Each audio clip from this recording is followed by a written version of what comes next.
Oke. Nah, pertanyaan pertama ini, Assalamualaikum, saya bekerja sebagai manajer. Ada bawahan yang berniat menemui orang tua saya untuk melamar saya. Namun masih jadi pertimbangan karena masih satu tempat kerja. Apalagi dia sebagai bawahan sering mendapat perintah dari atasan. Saya ingin suami bagaimanapun tetap dihargai atau dijunjung. Kemudian dia berniat untuk mencari pekerjaan lain. Jika itu alasannya, mohon saran, terima kasih. Silakan Pak, itu pertanyaan pertama. Oke, cek suaranya jelas ya? Alhamdulillah jelas Pak. Oke. Kalau tadi pertanyaannya kita simak, jadi ada keraguan, butuh langkah jelas atau pasti menyikapi. Karena pertanyaannya agak ini juga sih. Apakah itu pertanyaannya masalah meragukan pasangan atau bingung untuk menentukan langkah kalau diterima. Nah, jadi pertanyaannya ada dua. Dari saya balik tanya untuk memastikan atau memperjelas pertanyaan dari apakah dia sudah cocok, sudah menerima si laki-lakinya atau belum. Jadi kalau sudah beda jawabannya dengan kalau belum, berarti permasalahannya masih ragu ke calon suaminya. Jadi kalau udah menerima berarti dipikirkan bagaimana langkahnya. Nah, saya coba jawab kedua-duanya. Seumpama belum diterima atau masih ragu untuk menerima calon suami, berarti pastikan dulu, istiharah dulu, minta pendapat dari orang terdekatnya laki-lakinya atau calon suami. Kalau si Ikhwannya udah ada channel untuk bisa mempertanyakan apakah dia sesuai kriteria Islam, berarti kalau sesuai dengan kriteria Islam itu yang bagaimana? Dia pertama baik, yang kedua dia tepat, yang ketiga dialah membangun.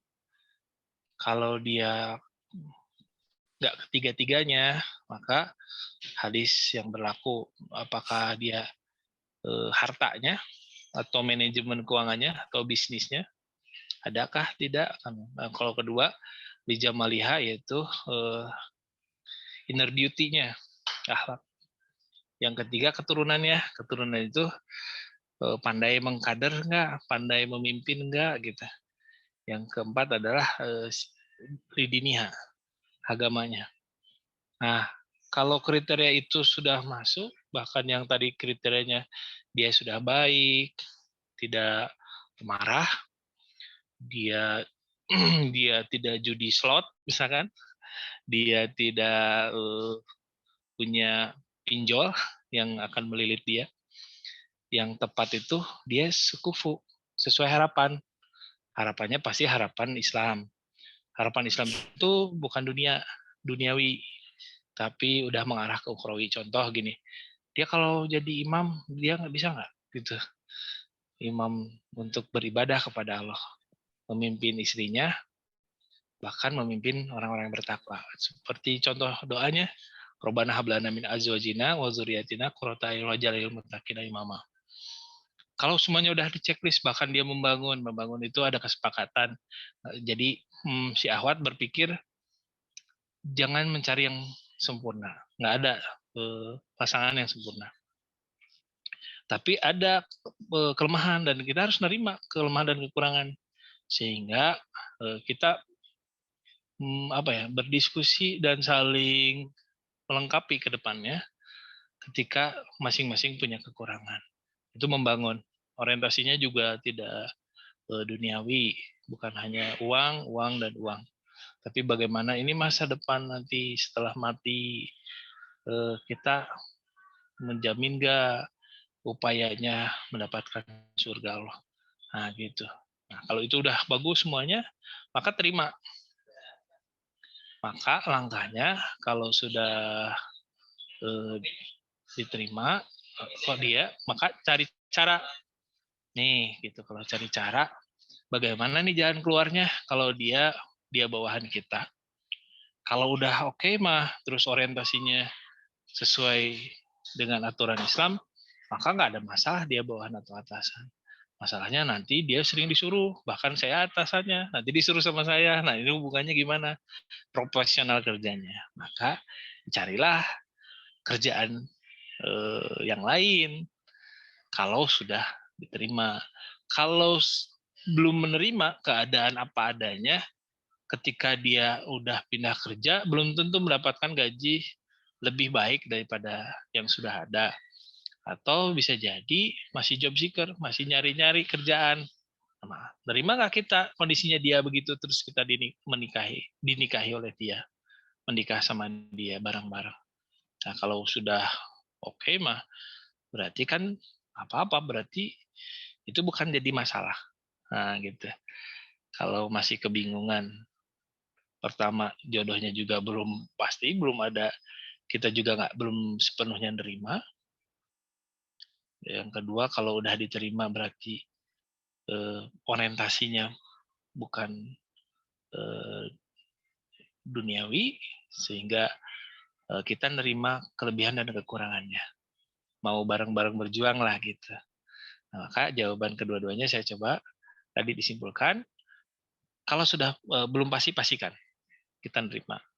Kedua, kalau sudah diterima, coba membangun sama-sama. Bahkan kita membuka masukan dari orang tua kita dan orang tuanya gitu. Kalau udah sama-sama udah klik ya, udah mau, bisa jadi jawabannya ada di orang tua kita atau di calon mertua gitu ya pertanyaannya. Wallahu a'lam bishawab. Enggak. Oke Pak, berarti tadi kalau misalnya belum diterima gitu, pastikan dulu menerima dengan segala keadaan gitu ya Pak ya. Betul. Nah kalau sudah diterima berarti lebih baiknya gitu ya Pak, mencari pekerjaan lain gitu. Betul. Tapi kalau misalnya diteruskan dengan kondisi kayak gitu Pak, maksudnya istrinya sebagai atasan di kantor, suaminya bawahan, itu kira-kira gimana?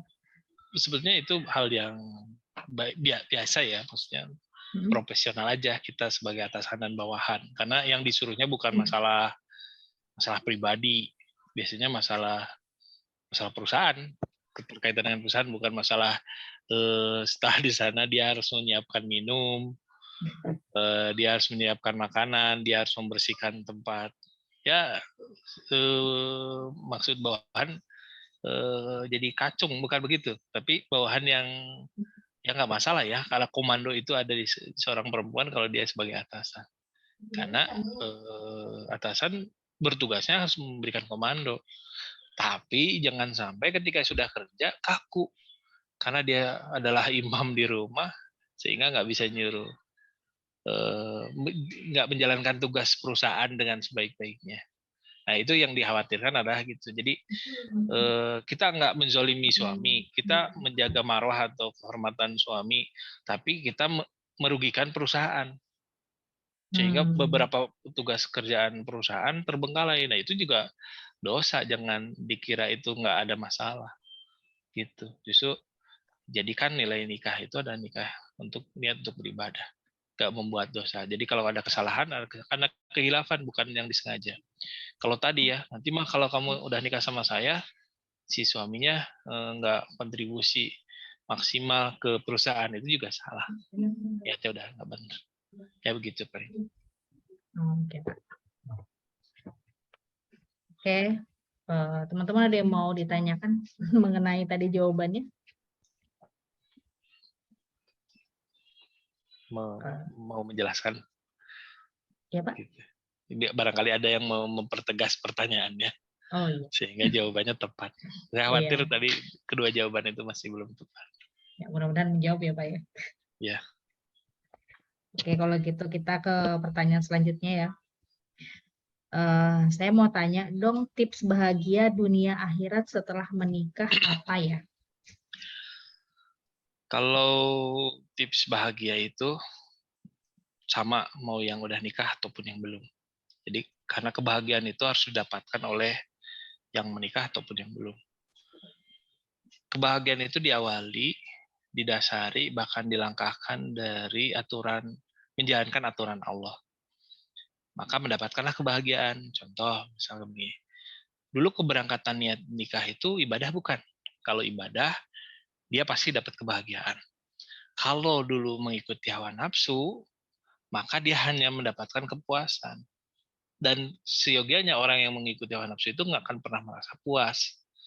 Kenapa dia mengikuti hawa nafsu? Karena dia tidak mengikuti aturan Allah. Banyak hal dari langkah nikah itu harus paham benar apa tugas dan haknya, kewajiban dan haknya. Beberapa yang menjadi ibadah, yang menjadi larangan itu jelas harus dipahami sehingga kita akan mendapatkan kebahagiaan setelah menjalankan aturan. Nah, hakikatnya menjalani kehidupan, bahkan pernikahan itu nggak akan lama. Jadi menjalankannya semasa kita hidup di dunia. Jadi itu nggak lama. Kehidupannya nggak kekal. Tapi gimana berpikir caranya menjalankan pernikahan, kehidupan di dunia, itu mempersiapkan kehidupan yang sebenarnya, yaitu kehidupan di akhirat. Di sana kekal, tidak ada yang mati. Kalau masuk neraka, neraka selamanya disiksa. Kalau surga mendapatkan kenikmatan selamanya, tak akan pernah mati. Nah, kalau sudah dilurusin niatnya, maka permasalahan-permasalahan tadi akan mendapatkan berupaya untuk mendapatkan kebahagiaan. Nah, tadi bahagia itu jangan terkecoh dengan kepuasan gitu. Karena kepuasan itu nggak akan ketemu, nggak mendapatkan bahagia karena kepuasan itu didasari hawa nafsu. Nah, jadi tadi kembali lagi, kalau memang kondisinya kita mengharapkan kebahagiaan harus didasari dengan aturan Allah, gitu. Berbeda dengan mencari kepuasan. Kalau kepuasan ya didasarinya karena hawa nafsu yang tidak terkendali, tidak ada koridornya, sehingga bisa jadi ya tadi nggak mendapatkan kepuasan karena yang hawa nafsu itu nggak pernah ada puasnya. Gitu ya teh. Jadi kalau mau menikah, terus tipsnya bagaimana? Oh, luruskan dulu niatnya, ibadah. Jadi nggak selamanya kebahagiaan itu diliputi dengan kekayaan. Karena ada yang banyak uang, dia juga nggak merasa bahagia karena dia lupa, dia nggak tahu ternyata dia mengejar kepuasan bukan kebahagiaan. Gitu. Dia ternyata nggak menjalankan aturan. Ada juga orang yang maaf ya kekurangan, pas-pasan bahkan kekurangan, disebutnya fakir, dia mendapatkan kebahagiaan. Mau udah menikah ataupun belum. Kenapa? Karena dia bahagia sudah menjalankan seluruh aturannya dan kebahagiaan yang sebenarnya adalah kebahagiaan nanti di akhirat. Nah, jadi jangan terlalu rendah menilai kebahagiaan itu hanya di dunia. Jadi pastikan kebahagiaan kita akan kekal sampai di akhirat. Bagaimana ya itu menjalankan seluruh aturannya. Nah, apalagi tadi di nikah berarti kan harus tahu tuh aturan-aturan di dalam nikah, tujuannya nikah, langkahnya nikah, semuanya udah dipahami dan dijalankan. Itu saling membantu karena pasangan itu adalah pakaian bagi pasangannya. Gitu. Bagaimana disebut pakaian itu menutupi aurat atau menutupi kekurangan, melengkapi menjadi kelemahan dan kekurangannya. Jadi nggak gini, ahwat terima jadi. Yang penting saya dapat laki-laki yang sudah baik gitu. Dan saya nggak mau kalau nggak baik. Akhirnya nggak akan menemukan skala prioritas kenapa harus menikah sekarang atau tidak. Jadi seolah-olah sampai ketemu, kalau nggak ketemu nggak nikah. Itu yang disalahkan. Karena nikah sunnati, nikah itu adalah sunatku kata Rasulullah. Jadi menjalankan nikah mendapatkan sunnahnya dari Rasulullah. Sunnah di sana adalah ajaran sebagai umat Rasulullah gitu. Jadi yang nikah itu sedang menjalankan ajaran yang dijalankan oleh Rasulullah. Jadi sunnah di sana bukan sunnah hukum syariat syar'i, jadi wajib, sunnah, mubah, makruh dan haram, bukan. Sunnah di sana adalah menjalankan ajaran Rasulullah. Jadi kalau sunnah Rasulullah adalah menjalankan ajaran Rasulullah. Gitu ya teh. Jadi kebahagiaan itu tadi saya secara otomatis menjawab tipsnya, luruskan dulu niatnya. Kalau tips singkatnya nggak ada, karena yang instan itu biasanya enak dan mudah, tapi tidak baik, gitu. Karena mendapatkan kebahagiaan itu, khususnya di pernikahan, nggak instan. Tahapannya juga harus tadi diluruskan dulu niatnya. Yang kedua, step-stepnya juga harus paham. Nggak mungkin ada 3 tips untuk mendapatkan kebahagiaan, misalkan gitu ya. Nggak gitu, karena banyak banget untuk mendapatkan kebahagiaan. Tadi bisa jadi sebenarnya dia udah dikasih sama Allah kebahagiaan, kenikmatan maksudnya. Tapi dia nggak bahagia karena kenikmatan itu tidak disyukuri. Bisa jadi begitu. Gitu. Orang yang bersyukur itu yang bagaimana biasanya? Dia bisa mengukur dan menilai di bawahnya, di bawah kenikmatan yang lain. Contohnya gini, dia mendapatkan suami yang pendapatannya, maaf ya misalkan di bawah UMR, tapi bahagia. Kenapa bahagia? Karena dia melihat ada suami yang lain pendapatannya UMR-nya nggak jelas, bahkan nggak dapat UMR, gitu, nggak jelas. Nah, akhirnya dia syukur sama Allah. Saya bersyukur punya suami yang diberikan rezeki, nah rezeki yang baik, yang barokah gitu. Ketika nanti di perjalanan misalkan, ini ada yang udah nikah misalkan, ternyata nggak bahagia, tapi itu bisa jadi ladang pahala bagi seorang istri mendapatkan barokah dari Allah ketika dia membantu perjuangannya suami. Andai suaminya teh nggak sesuai dengan harapan diri, bahkan tidak sesuai dengan harapan Allah, itu jangan diceraikan, karena jangan main-main dengan masalah cerai. Nah, kalau memang bisa diambil pahala sebesar-besarnya bagus. Kalau memang bisa diraih, diajak untuk mendapatkan bimbingan, itu lebih bagus dibandingkan kita harus memutuskan sepertinya saya harus bercerai, karena gitu. Karena jangan main-main. Karena bercerai itu meningkatkan derajatnya setan menjadi iblis. Karena target tertinggi itu adalah mencerai-beraikan pasangan. Nah, kembali akhirnya kalau kita paham adanya musuh adalah iblis atau setan, setan itu berupaya bagaimana mencerai-beraikan permasalahan di rumah itu diperbesar, memperuncing bahkan menjadikan mereka bercerai, itu targetnya. Nah, kalau kita menjadikan setan itu tidak senang, bagaimana caranya? Mau dalam keadaan lapang ataupun sempit, kita tetap bersama-sama. Itu yang menjadi kebahagiaan kita menjalankan ibadah kepada Allah yang menjadikan sedihnya setan dan iblis kita. Itu namanya kebahagiaan. Jadi justru gak kebalik gini, setan itu akan tertawa ketika kita sudah bercerai. Setan itu tertawa ketika kita memperbesar permasalahan di rumah tangga. Tapi setan itu sedih ketika kita menghadapi pasangan yang sudah digoda dan diuji oleh setan. Kita malah beriman kepada Allah dan mendapatkan pahala yang banyak atas kesabaran ikatan pernikahan. Gitu. Jadi kalau yang udah menikah, dijaga baik-baik karena kebahagiaan itu bisa jadi didapatkan oleh pasangan yang dianggap tidak baik oleh kita. Nah, kebahagiaan itu tadi atas kesabaran bisa mendapat kebahagiaan, walaupun nggak bisa bersama-sama, gitu. Kebahagiaannya bagi istri. Kalau tadi pertanyaan dari perempuan, gitu, teh. Oke, baiklah Pak. Berarti tadi highlight-nya semua berhak bahagia ya Pak, baik yang belum menikah maupun yang sudah menikah. Tipsnya yaitu dengan melakukan apapun yang kita lakukan itu niatnya karena Allah, karena untuk memenuhi aturan Allah gitu ya. Betul. Nah, teman-teman ada yang mau bertanya dulu atau mempertegas mengenai pertanyaan ini? Mungkin bisa jadi serupa ya pertanyaannya. Iya. Tapi mau menyambungkan boleh, silakan.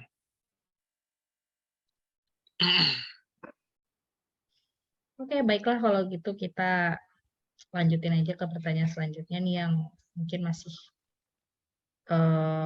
berhubungan Pak. Nah, pertanyaannya adalah, boleh nggak sih alasan nikah itu untuk menghindari zina? Daripada pacaran lama, kenapa nggak nikah aja gitu? Bukan boleh, tapi jadi hukumnya wajib. Kenapa ada hukum menikah itu seperti hukum syariat? Ada wajib, sunnah, mubah, makruh, dan haram. Bisa jadi kita haram menikah kalau menikahnya itu memunculkan mudarat. Bisa jadi wajib karena manfaatnya lebih besar dibandingkan mudaratnya. Jadi kalau nggak nikah, dia malah berzina, menimbulkan zina, menimbulkan fitnah, maka segera menikah. Tapi belum paham ilmunya, maka wajib juga untuk mendapatkan ilmunya, gitu. Yang nggak wajib menikah itu yang nggak punya pasangan, calon pasangannya nggak ada, itu nggak wajib, nggak bisa melaksanakan kewajiban kalau tidak memenuhi syarat. Syarat menikah itu harus ada pasangan. Nah, gimana nih Pak? Saya kan daripada berpacaran kan itu nyawa. Jadi pacarnya aja yang harus diobrolin, pacarnya harus diajak menikah gitu. Jadi saya mau menghindari perzinahan. Memang kenapa? Saya khawatir kalau pacaran itu mendekatkan zina. Memang ada pacarnya? Nggak ada. Itu bukan solusi untuk menikah. Karena kan nggak ada pasangannya. Maka kembali tadi, kalau memang sudah ada pasangannya, walaupun itu pacar, nikah. Gitu. Supaya terbebas betul. Tapi jangan salah langkah. Jangan tergesa-gesa, jangan main-main. Nikah itu bukti tidak main-main adalah memahami seluruh ilmunya. Jadi sampai kapan Pak saya menentukan bahwa dia ada jodoh saya? Dia itu sudah baik atau tidak? Kapan saya menentukan? Kalau nunggu kita sempurna, nunggu calonnya sempurna, nggak akan pernah nikah. Karena nggak akan ada pasangan yang sempurna. Sehingga kita bisa menilai, oke lah saya menikah atas bimbingan, di perjalanan setelah menikah kita juga tetap bimbingan. Karena thalabul ilmi faridatun 'alal muslim muslimat ilal ahli minal ahli. Mencari ilmu itu wajib bagi mukmin laki-laki dan mukmin perempuan dari buaya orang tua sampai liang lahat. Itu Allah alam bisawab. Gitu teh. Oke, baiklah. Tadi ada hukum-hukumnya ya, Pak. Jadi teman-teman di sini bisa ngecek nih masing-masing. Kira-kira kita ada di mana nih? Gitu.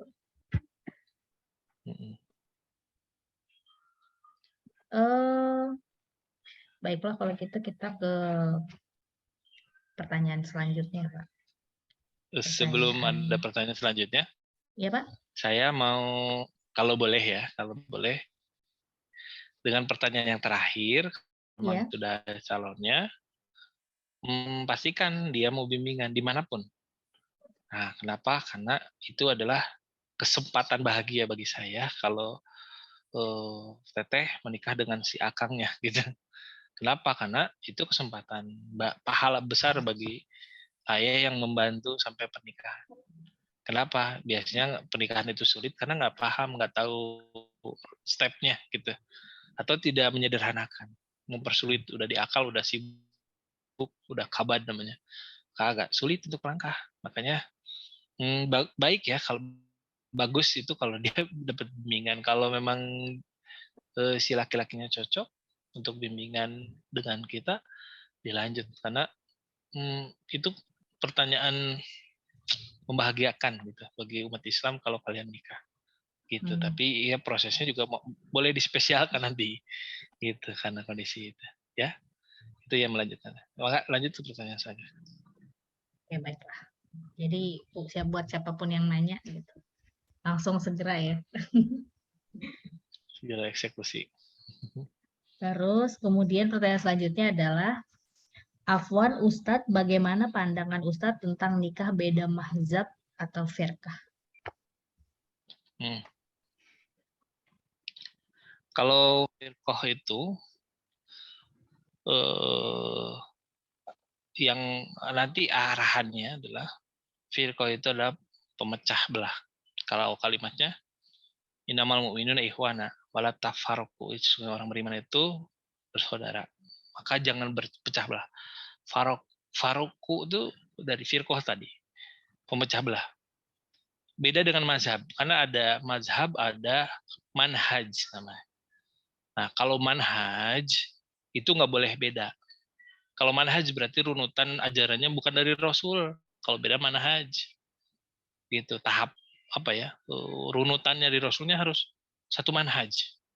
Kalau mazhab berarti pengaplikasian di lapangan.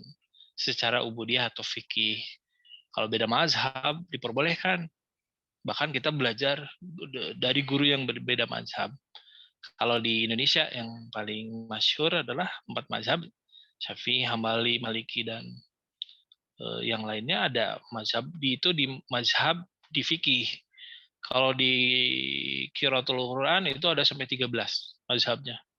Ada tolun yang hukumnya waras kan gitu dan sebagainya itu. Nah, tapi kalau di sini mazhabnya adalah masalah mazhab fikih, mazhab secara ubudiyah itu bukan hanya diperbolehkan. Jadi kalau maaf ya, kalau misalkan ada di sini ada yang Wahabi yang ajarannya mudah membid'ahkan orang lain, dihindari. Kenapa? Di situ akan ada ketertindasan bagi yang bukan Wahabi. Gitu. Saya nggak menilai Wahabi itu salah, tapi selama ini kalau saya lihat belum pernah ada yang tepat dan merasa nyaman kalau bukan Wahabi lagi gitu. Gitu. Menjadi mazhabnya misalkan di sana itu bedanya. Tapi kita pahami mazhab yang kita pahami ada Syafi'i, Hambali, ada perbedaan masalah gerakan, masalah bacaan, itu mesti jadi rahmat, jadi kasih sayang Allah. Gitu. Jadi perbedaan. Contoh dulu saya punya istri yang pertama itu dia kalau bacaan sholat itu pakai Allahumma ba'id baini saja. Saya pakai wajah tuh wajhi gitu-gitu. Nah, nggak apa-apa, nggak usah jadi pertentangan gitu. Nah, baiknya bagaimana Pak menyikapinya? Baiknya kita hafal semuanya dari semua mazhab. Saya hafal Allahumma ba'id baini wa baina khotoya kama ba'ta baina masyriqi wal maghrib. Allahumma nakim min khotoya kama yunaqas sawbul abyad min dadas. Hafal. Allahu Akbar, oke, baca Allahu Akbar kabiro dan semuanya. Dan saya coba semuanya, untuk pakai semuanya untuk menjaga hafalan saya. Kan itu hadis semuanya. Gitu. Kenapa kalau hafal hadis semuanya kan nggak salah. Mazhab itu berangsur atau berawal dari masalah beda pendapat dan pengupasan penterjemahan masalah hadis. Nah, biasanya yang sering cekcok beda mazhab itu yang mazhabnya masih dangkal, pemahamannya masih dangkal. Gitu. Kalau saya lihat di ustaz-ustaz yang lain yang jadi lucu ya akhirnya, masalah ruku, masalah sujud, masalah takbir yang akhirnya jadi pertentangan padahal itu bukan prinsip. Bahkan masalah ideal yang salah adalah yang tidak menjalankan ibadah. Kalau ibadah versi yang lain silahkan. Kalau itu ibadah. Kan ibadah itu konsepnya adalah kita menghamba menjalankan seluruh perintah Allah karena Allah menciptakan kita. Yakin Allah yang maha mencipta dan yakin Allah yang maha mengatur. Akhirnya kita taat kepada Allah. Disebutlah ibadah. Gitu. Jadi yang ibadah itu yang bukan cekcok, yang dia melakukan sholat, tapi ada dengki di dalam hatinya, itu bukan ibadah. Gitu. Kalau sholat aja itu bukan sholat yang khusyuk. Nah, khusyuk itu bisa terukur sejak salam sampai takbir. Gitu. Jadi boleh nggak kalau beda mazhab? Boleh. Jadi harus jadi rahmat. Kalau beda manhaj jangan. Kalau beda firqoh, Faruk tadi, contohnya firqoh, maaf ya kalau saya mengupas, saya salah mengilustrasikan. Kalau contoh organisasi NU, Muhammadiyah itu firqoh. Pengsekat-sekatan akhirnya. NU nggak bergaul dengan Persis tidak bergaul dengan Muhammadiyah gitu. Itu firqoh. Tapi kalau dia NU tidak jadi pecah belah itu bagus. Itu bukan firqoh, itu organisasi Islam di Indonesia. Karena nggak ada di Arab itu ada NU, nggak ada. Persis itu nggak ada. Karena NU Muhammadiyah Persis itu tercipta dan dibangun di Indonesia. Ahmad Dahlan dari Muhammadiyahnya, Nahdlatul Ulama dengan Asy'arinya, Persis dengan Ustadz yang sudah menciptakannya. Itu nggak ada di Rasul, itu nggak ada Persis. Maka itu kalau fanatik dengan itunya, maka itu jadi firqoh, nggak nerima yang lain, itu nggak baik. Kita nggak mau sholat kalau imamnya Persis, misalkan gitu, nggak boleh. Kita nggak sholat kalau imamnya NU, nggak boleh juga. Gitu. Kalau di mazhab kan ada sampai imam guru sama murid itu saling menghormati, yang satu pakai kunut, yang satu tidak. Ketika gurunya nggak kunut, ketika di tempatnya muridnya adalah pakai kunut, maka dia memakai kunutnya. Masalahnya Pak, saya nggak kunut karena nggak hafal. Ya itu masalahnya. Nah, jadi menghafal lah, karena itu ada keterangannya. Tapi kan itu bid'ah. Nah ini yang menjadi permasalahan. Yang jadi perpecah belah itu adalah yang mudah membid'ahkan. Bid'ah nggak ada dari Rasulnya. Gitu. Semuanya harus dari Rasul. Kalau gitu berarti zakatnya jangan pakai beras, karena Rasul nggak pakai beras. Tapi kan makanan pokok, Pak. Makanan pokok orang Indonesia itu nasi, bukan beras. Jadi gitu beda. Nah, boleh ya tadi? Allah alam gitu mungkin. Oke, baik, Pak. Eh, teman-teman ada yang mau bertanya dulu mengenai jawaban ini? Kalau nggak Aku ada, kalau menanggapi boleh nggak, Kak? oh boleh banget. Silakan. Boleh, insya Allah. Iya, apa ya? Iya, dengar cerita Ustadz saya jadi ingat ini, apa ya? Dulu tuh kan pernah ada perbedaan pendapat antar sahabat juga kan. Saya lupa tapi mohon diluruskan ya Ustadz kalau salah-salah. Dalam suatu perjalanan itu Rasulullah tuh pernah memerintahkan sahabat untuk pokoknya kalian nanti sholat zuhur atau asar gitu, sholat zuhur, taruhlah misalnya sholat zuhur baru boleh dilakukan ketika sudah mencapai tempat itu, kota A misalnya, baru boleh dilaksanakan sholat zuhur di kota A. Nah di situ terpecahlah sahabat waktu itu kan. Ada yang soalnya kalau dari segi jarak tempuh sebenarnya sholat itu tuh apa namanya? Sholat itu tuh setelah zuhur baru akan sampai mereka di tujuan gitu. Jadi kayak zuhur itu akan kelewat gitu. Sementara mereka diperintahkannya untuk sholat itu tuh sama Rasul nanti saya lupa tapi sholatnya sholat apa gitu kan. Jadi sahabat terpecah menjadi dua. Nanti ini nggak terkejar kalau misalnya sholatnya harus di kota itu, harus makanya ini apa ya? Akhirnya ada sahabat sebagian yang mereka itu sholat sesuai waktu, jadi perjalanan berhenti dulu sesuai waktu. Ada juga yang beda pendapat, tapi kan itu perintah Rasul, kita harusnya di kota A baru boleh sholat zuhur gitu kan. Akhirnya pergi sebagian sholat di tempat gitu kan ketika udah masuk waktu azan, sementara sebagian yang lain menunggu menunggu sampai di kota dulu baru melaksanakan sholat gitu. Nah itu begitu selesai mereka berlomba-lomba ngadu ke Rasul. Rasul ini tadi kan Rasul perintahinnya ini sholat zuhur cuma boleh di kota A gitu, tapi ya ini masa ada yang ada yang sholat duluan gitu. Yang bela juga bilang ini waktunya nggak cukup ya Rasul, nanti nggak terkejar sholatnya kalau misalnya nunggu sampai di sana. Dan kata Rasul bahasa kerennya mungkin it's fine, nggak ada yang salah gitu. Dua-duanya benar kok, nggak ada yang salah di antara kalian gitu. Dua-duanya sama-sama bisa gitu. Dan kita kayak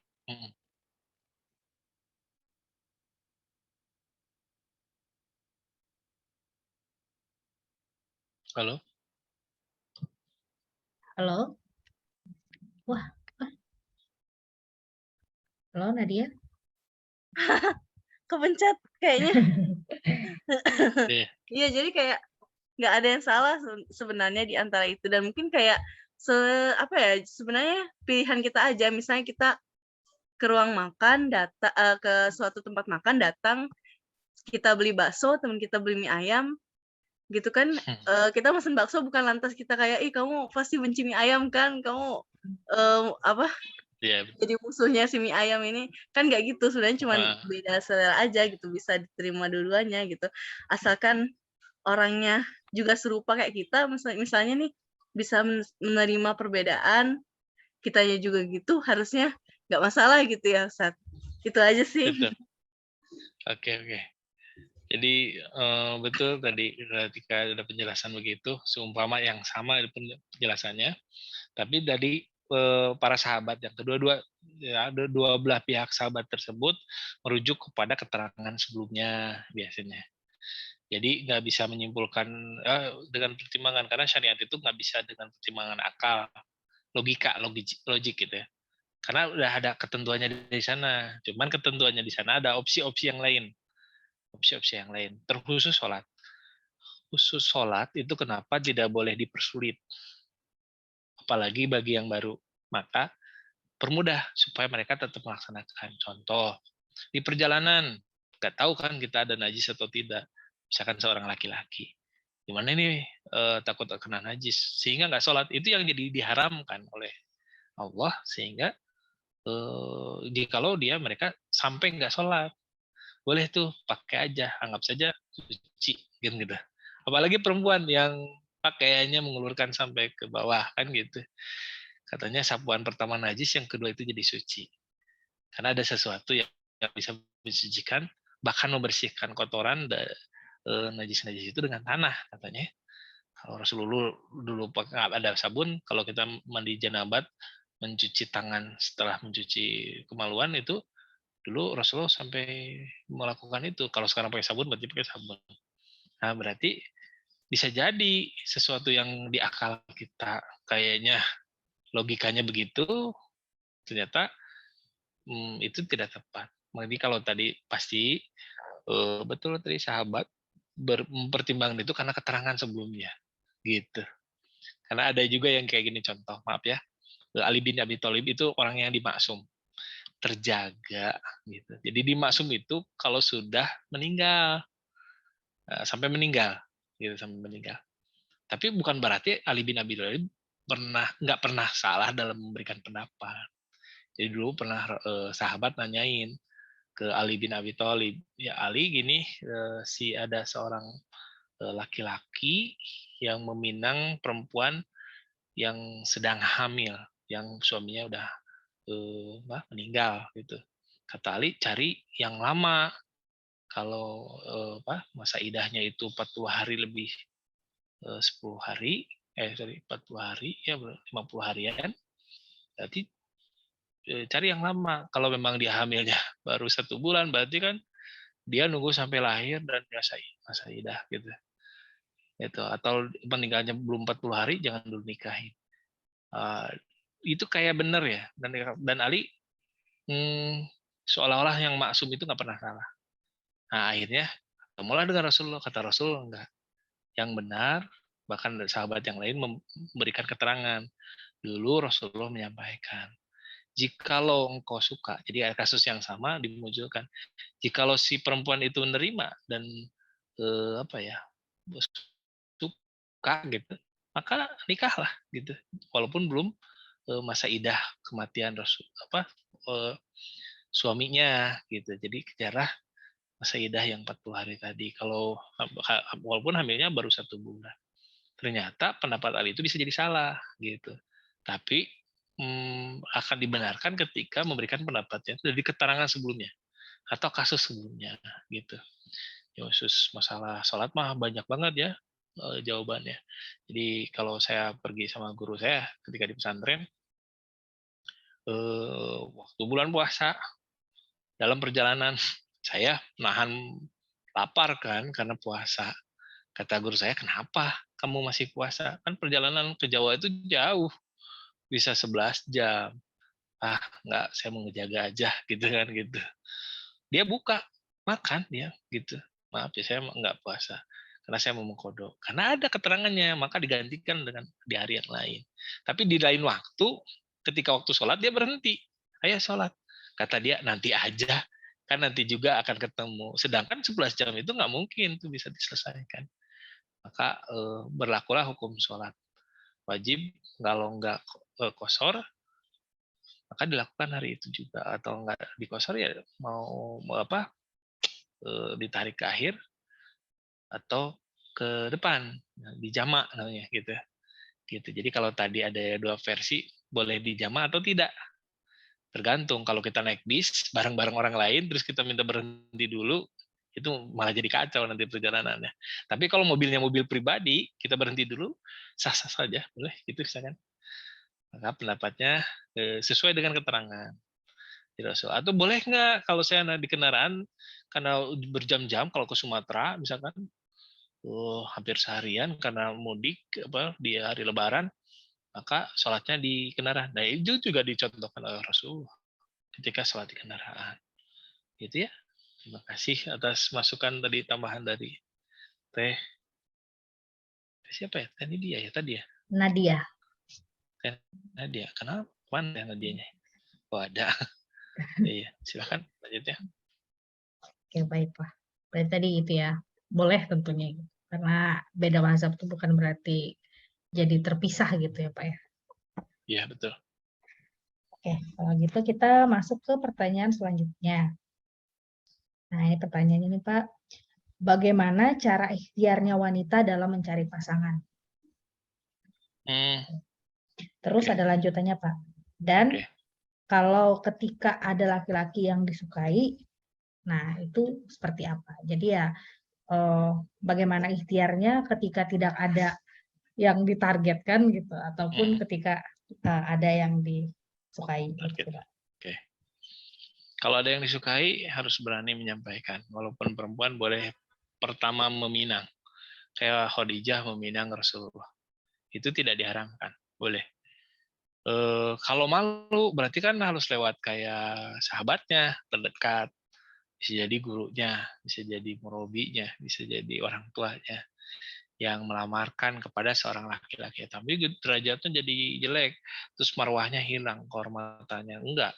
Karena masalah nikah itu mau laki-laki dulu, mau perempuan dulu, itu meminang tuh boleh. Beda dengan akad. Kalau akad itu dilakukan ikrarnya dengan laki-laki. Karena kalimat ijabnya saya nikahkan. Itu jadi dari pihak perempuan dikasihin. Nanti laki-laki terima kalimatnya. Nah, itu harus laki-laki. Nggak bisa yang nikahin itu dari pihak laki-laki. Saya nikahkan laki-laki ini kepada perempuan. Kata perempuannya saya terima. Nggak bisa. Karena ijab kabul itu yang diserahin adalah yang perempuan, yang terima itu laki-laki. Jadi kalau udah ada, segera diproses. Prosesnya gimana? Emang nggak mau sama gurunya, pendekatannya, mau sama kakaknya, saudaranya, mau temannya, atau mau sama siapapun yang bisa menjebatani bisa menikah. Kalau belum ada, bagaimana nih upayanya? Upayanya adalah bukan diam, yang jelas, bukan menunggu, tapi mengekspresikan ya, karena dengan ekspresi kita baru tahu, oh ternyata dia menikah. Kan ada yang saya nggak mau nikah dulu, walaupun usianya udah cukup. Gitu. Kalau memang udah dirasa perlu menikah, ya harus diupayakan. Carilah guru, carilah orang yang bisa menyambungkan tadi. Gitu. Jadi dua pertanyaan itu satu jawaban sebenarnya. Cari orang yang bisa menyambungkan kita dengan dia. Dianya yang ada bagus, yang nggak ada juga harus ada dianya itu penyambungnya. Jadi dicariin, boleh tuh, pahalanya besar orang yang nyariin tuh. Pas saya mau nikah segera kan gitu. Itu memang nggak mudah, tapi bisa jadi Allah berikan ilham yang lain. Ada nggak Pak kasus yang kayak gitu? Ada. Saya dulu pernah waktu itu masih saudara saya. Jadi tiba-tiba harus nikah, bukan mengamili, bukan. Jadi kasusnya kakaknya mau menikah gitu dengan ditentukan tanggal, ternyata malam sebelum akad diinformasikan nggak jadi nikah karena si laki-lakinya menghamili perempuan lain. Akhirnya nggak jadi itu, tapi karena undangan sudah tersebar, akhirnya si adiknya dipaksa harus nikah, padahal calonnya belum ada. Nah, dicariin tuh sama ustadznya. Pokoknya mah saya berharap ada laki-laki yang menikahi adiknya, karena si kakaknya yang tadi nggak jadi nikah masih patah hati, gitu masih belum bisa move on lah gitu. Akhirnya gantiin karena masalah kehormatan keluarga, si adiknya dipaksa nikah. Dan sebenarnya dia udah siap kapan aja juga si adiknya. Oke, masalahnya nggak ada nih cowoknya gitu. Nah, hubungilah Ustadz, ada nggak ikhwan laki-laki yang siap nikah besok gitu, kalimatnya begitu.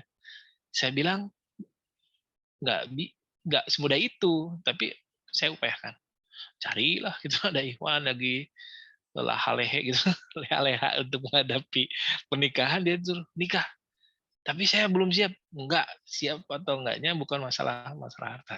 Kamu mau enggak nikah? Mau. Sama siapa aja? Sama siapa aja gitu. Gitu. Jadi nikah ketemu yang memang perjodohan singkat, bahkan Allah takdirkan harus nikah cepat. Maka upayanya tadi cari orang yang tepat untuk bisa memilih. Dulu juga zaman Rasul ada yang akhirnya dipilihkan oleh Rasulullah ya. Begitu. Ya begitu Allah alam syahid. Jadi masalah tadi enggak ya. Enggak. Oke, Pak. Ada yang mau Halo, menambahkan pertanyaan? Halo, Pak? boleh. Ya. Mangga. Ya, ini saya nanya ke teman-teman, ada yang mau nambahin pertanyaannya? Silahkan langsung ya kalau misalnya mau nambahin pertanyaan. Saya mau nambahin juga sih Pak pertanyaannya. Kan tadi Boleh. kalau misalnya memang, tadi kan satu jawaban berarti ya. Datang ke, ya istilahnya belajar lah gitu. Berguru, minta dicarikan kayak gitu kan. Nah, kalau misalnya, ya kalau misalnya memang tadi kan Bapak bilang jangan menunggu gitu, minta dicarikan. Nah, kalau misalnya itu sudah dilakukan gitu, tapi rezekinya belum tiba juga gitu. Nah, dalam masa itu seperti apa gitu ikhtiarnya, Pak? Oh, jadi rentan ketika menunggu, bagaimana upaya atau ikhtiar yang dilakukan gitu ya? Iya betul. Jadi kan tadi udah misalnya meminta ke guru atau misalnya ikut ke lembaga taruh misalnya kayak gitu. Oke, berarti itu bukan hanya sikap, tapi bagaimana jiwa kita meyakini atau mengambil hikmah dari perjalanan itu. Jadi kalau nikah itu andai seumpama seperti batu sebesar kerikil, itu adalah dua jenis yang berbeda, tapi dua-duanya batu. Ketika nikah itu dapat batu tuh kan, diumpamakan dapat batu. Bisa jadi batu kerikil itu kan nggak berharga, tapi kita bisa mudah mendapatkannya. Gitu, dengan cara yang tidak baik sih. Misalkan, dengan cara yang tidak baik lah pokoknya. Itu bisa terjadi nikah itu. Karena nikah itu senilai batu kerikil tadi. Tapi ada juga yang batu sebesar kerikil tapi mutiara. Itu sulit mendapatkannya, upayanya, mencarinya, gitu, tenaganya, mendapatkan sampai menyelami lautan, dapat sebesar kerikil, harganya berbeda.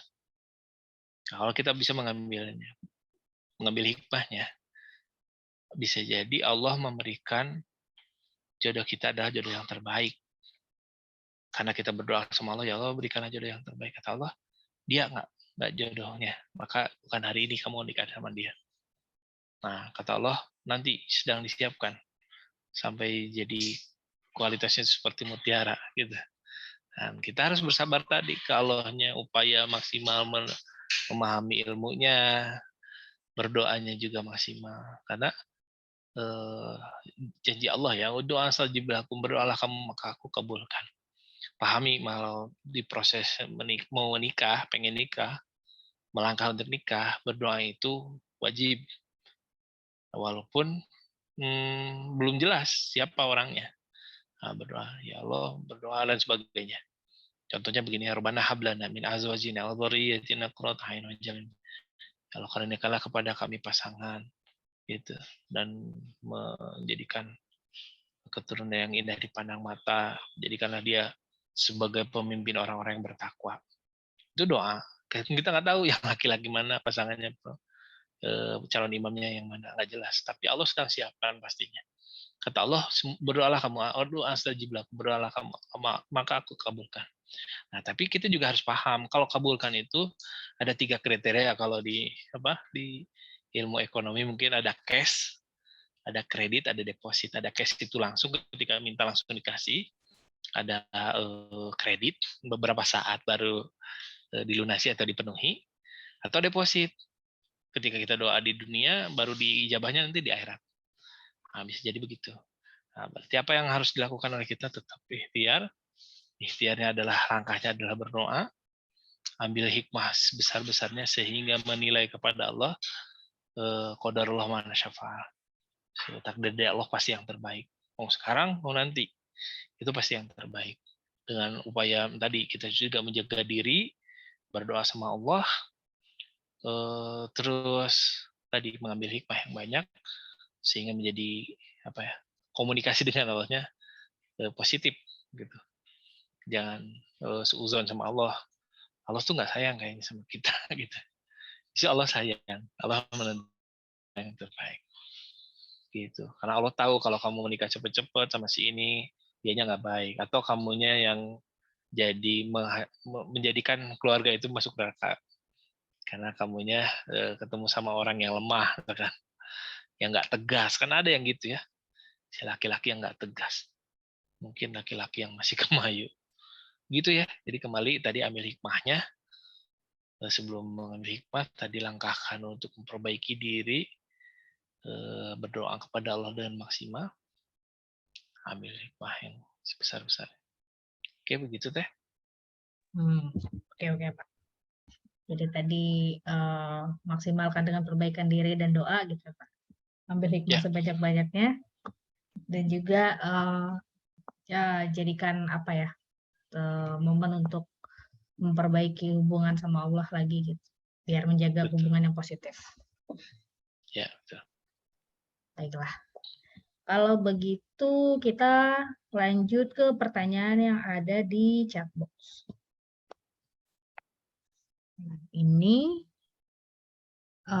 Pak Ustadz nanya dong, bagaimana penjelasan dari sisi ajaran Islam terkait pasangan suami istri yang memutuskan untuk free child atau child free? Lagi sempat ramai kan beberapa waktu yang lalu. Silahkan. Gak pengen punya anak ya, free child tuh gitu? Iya. Ya, kalau menikah itu tujuannya memang tadi hablana min azwajin wa dzurriyyatina, jadi melahirkan keturunan. Jadi tujuannya begitu. Kalau tidak merencana, kalau tadi tidak berencana untuk punya anak, sekarang ada gerakan menghancurkan Islam dengan tidak punya anak. Justru dari dulu ya, sampai ada KB, itu KB Mandiri, membatasi 2 anak saja gitu. Itu program dari Yahudi. Yahudi sendiri nggak pakai itu. Kenapa? Karena bahayanya dari beberapa KB ya, obat KB. Yang mereka itu bahkan melahirkan, kalau bisa melahirkan sebanyak-banyaknya tanpa pernikahan, supaya memperluas kekuasaan Yahudi. Gitu. Kalau kita udah terhasut dan karena nggak mau terbebani punya anak, itu yang harus diluruskan niat ibadahnya. Jadi kalau nikah pasti punya pasangan, dan pasangan itu adalah ladang ibadah kita, ladang pahala kita, baik buruknya, gitu. Nah, setelah itu resikonya, maaf ya, kalau berhubungan suami istri itu hamil dan melahirkan, gitu. Kalau melahirkan itu kenapa kita harus melahirkan? Karena berhubungan suami istri hukumnya wajib bagi yang sudah menikah, haram bagi yang belum menikah, gitu. Kenapa wajib? Karena tujuannya tadi kita melahirkan generasi Islam yang baik, menumbuhkan kekuatan Islam. Karena penambahan Islam itu bukan mendakwahi eksternal dari Islam, non-Muslim ke Islam, tapi penambahan Islam itu terlahirnya, bertambahnya kelahiran dari pasangan orang Islam. Gitu. Jadi kalau sekarang kita mendakwahi nonis, misalkan gitu, itu justru kebinekaan nggak baik, sehingga jadi hal yang nggak baik lah, itu mengajak orang lain non Islam gitu. Justru kalau mau perbanyak bertambah penduduk orang Islam itu karena kelahiran dari generasi-generasi Islam. Tadi tujuannya ngapain gitu? Kalau mau ibadah dengan punya anak bukan hal yang mudah, betul. Tapi di situ akan kita mendapatkan banyak pahala. Gitu. Nggak mau melahirkannya sakit, misalkan. Maunya disesar. Jangan disesar dulu kalau memang bisa dilahirkan secara normal. Gitu. Kalau udah diniatkan mau disesar, itu ada peran setan dalam sesarnya. Beda dengan kalau di sesar karena mementingkan nilai masalah kemaslahatan. Gitu. Maka dalam perjalanannya, kalau nggak mau punya anak, harus diperbaiki masalah itikad atau niat untuk menikahnya. Gitu. Jadi kalau di Islam nggak boleh, harus itu. Apalagi dari perempuan, dari perempuan yang nggak pengen punya anak. Gitu. Jadi saya mah menikah tapi mau adopsi gitu. Nggak dapat tuh pahalanya anak kalau mengadopsi. Nggak dapat generasi yang terbaik, nggak dapat maksumnya nanti di akhirat ketika masanya manusia saling menolong antara anak dan orang tua. Karena bukan orang tua asli. Kalau ada kelahiran berbeda dengan maaf ya mandul, tidak punya tercipta oleh Allah yang tidak bisa mendapatkan keturunan. Berbeda dengan begitu. Gitu. Oke ya. Oke, Pak. Masuk ke pertanyaannya sih tadi saya ulang Mas. Benar ya? Gimana, Tiara? Cocok pertanyaannya. Cocok Pak Ustadz, terima kasih atas penjelasannya. Ya, boleh. Tadi ada yang lewat chat ya, Teh? Iya. Maaf, apa boleh nambah terkait yang tadi? Boleh, Oh, boleh. boleh. Silakan. Kalau misalnya tadi anak angkat, misalnya mengadopsi gitu, itu gimana ya hukumnya? Kalau misalnya perempuan, apakah nanti saat dia sudah balik itu sama bapak angkatnya bagaimana gitu misalnya? Atau kalau misalnya anak yang diadopsi ini adalah anak laki-laki, nanti setelah balik bagaimana hukumnya dengan ibu angkatnya gitu? Mengadopsi bukan berarti jadi satu nasab, bahkan mahram. Jadi kalau menikah dengan anak asuh, boleh hukumnya. Berbeda dengan anak istri atau anak tiri. Itu termasuk mahram. Jadi nggak boleh tuh nikahi ibunya dan nikahi juga anaknya. Diharamkan. Gitu ya. Jadi kalau menikahi anak asuh boleh. Nah, akanlah terkena hukum mau anak asli keturunan satu nasab atau anak asuh ada terkena hukum kalau dia sudah dewasa. Jadi walaupun dia anak asli, anak satu nasab, darah daging, maka ada syariat yang menentukan berpakaian misalkan. Itu berpakaian tertutup aurat yang dianggap harus ditutup. Kalau membuka rambut atau terlihat ya aurat lah ya yang memunculkan syahwat itu ya tidak boleh walaupun anak pribadi anak anak nasab apalagi anak asuh. Nah, itu harus dijelasin ke mereka bahwa kamu bukan anak kita dan kamu harus menjaga itu, menjaga nanti warisnya tidak dapat hak karena anak asuh. Gitu. Kalau memang sudah dibagikan ke saudaranya, sudah berlebihan, tapi cukup juga untuk dibagikan, berhak mendapatkan ahli waris. Ahli waris itu bukan hanya kekayaan ya, hutang pun sama. Jadi nanti anak asuh haruskah membayar hutang-hutang dari orang tua asuhnya? Tidak, gitu. Tidak berkewajiban. Nanti di akhiratnya akan ditanggung dosanya, nggak bisa. Jadi menentukan nasab itu jelas ya, makanya kalau di Islam dia maaf ya, misalkan gini, dia anak asuh tapi sepersusuan. Contoh gini, si ibunya melahirkan tapi anaknya meninggal, maka mengadopsi yang lain terus disusui. Nah itu jadi mahram, sedarah gitu. Dipahami ya. Jadi dia jadi mahramnya karena sedarah, sepersusuan. Nah jadi mahram akhirnya nggak boleh tuh dinikah sama bapaknya, gitu. Oke. Ada juga yang menggelitik ini, jadi di luar itu apakah semua itu jadi sepersusuan? Ya sepersusuan itu ketika bayi ya, maaf. Kalau udah dewasa meminum susu ASI bukan sepersusuan. Misalkan gini, kan ada sekarang tuh di vakum ya, untuk mengambil air ASI, ditinggalin, dimasukin kulkas, ternyata diminum sama suaminya. Nah, suaminya sepersusuan, enggak, karena bukan bayi lagi. Jadi yang ketika diminum itu ketika balita yang wajib menyusui sebelum 2 tahun. Maka itu sepersusuan. Gitu. Kalau sama suami. Kalau orang lain, ya berarti ceroboh untuk menyediakan air susu di mana saja gitu. Atau yang meminumnya juga ceroboh.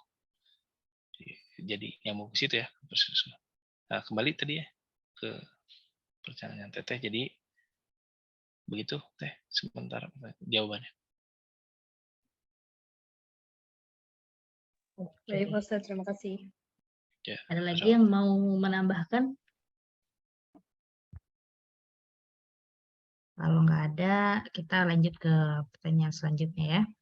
Ini dari chatbox juga. Assalamualaikum Pak Ustadz, saya mau nanya, seandainya kita dilamar seseorang, apa yang kita perhitungkan dalam menerima atau menolak lamaran itu? Dan apakah menolak laki-laki yang tidak sesuai dengan visi misi kita dalam membangun rumah tangga itu tidak baik? Kalau menerima dan tidak menerima itu jelas indikatornya adalah masalah baik atau tidak baik gitu. Masalah maksudnya masalah syariat atau bukan. Jadi kalau tidak sesuai dengan syariat, berhak dan berkewajiban menolak gitu. Tapi bisa enggak sebelum ditolak itu bisa diperbaiki. Misalkan, maaf ya kalau misalkan gini, saya nggak mau kalau punya suami yang nggak bisa sholat, nggak bisa ngaji. Itu boleh menolaknya. Tapi bisa nggak kalau itu dibicarakan dari awal, silahkan saya akan siap menikah dengan kamu, tapi kamu harus sholat, harus bisa sholat, dan harus bisa mengaji. Ya, sehingga dia mengejarnya untuk berubah.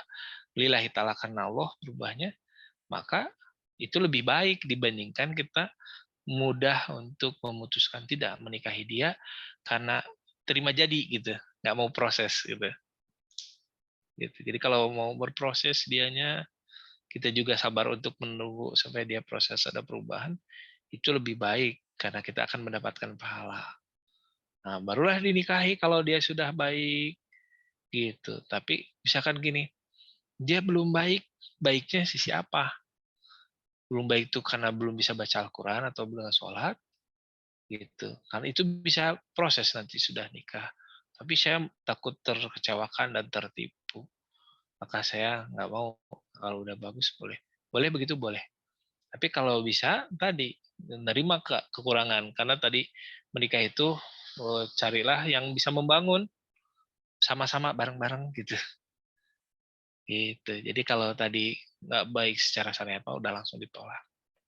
Gitu. Tapi bisa jadi itu masalah teknis. Mungkin harus disampaikan karena dia nggak sadar.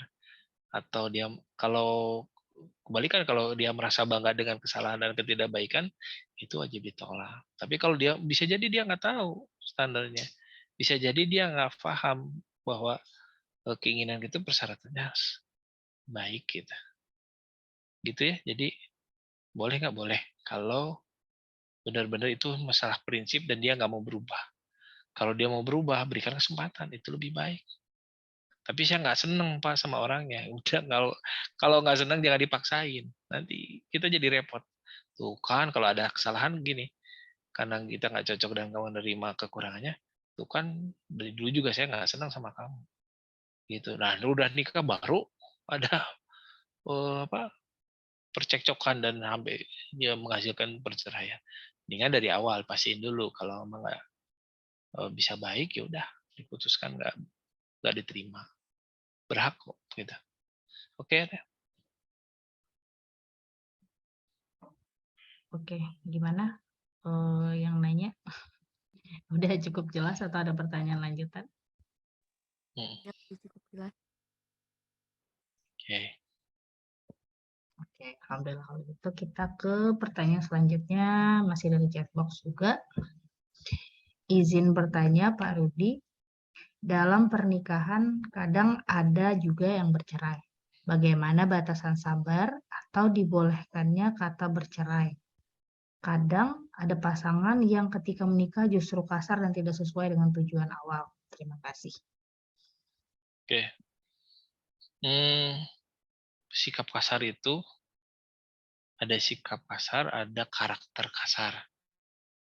Gitu. Jadi mungkin hampir semua orang pernah berperilaku kasar. Tapi ada juga orang yang sudah jadi karakter. Maaf ya kalau kasar itu kan jelas ya maksudnya, contohnya marah, pemarah. Ya, marahnya itu bukan hanya verbal tapi sampai ke fisik. Ada juga yang kayak marah, maaf ya, kayak istri saya tuh darah Sumatera yang kata orang lain pemarah. Nyatanya enggak, dan memang di sana mah biasa kalau ngomong gitu biasa. Diterima orang Sunda kayak marah-marah kan gitu.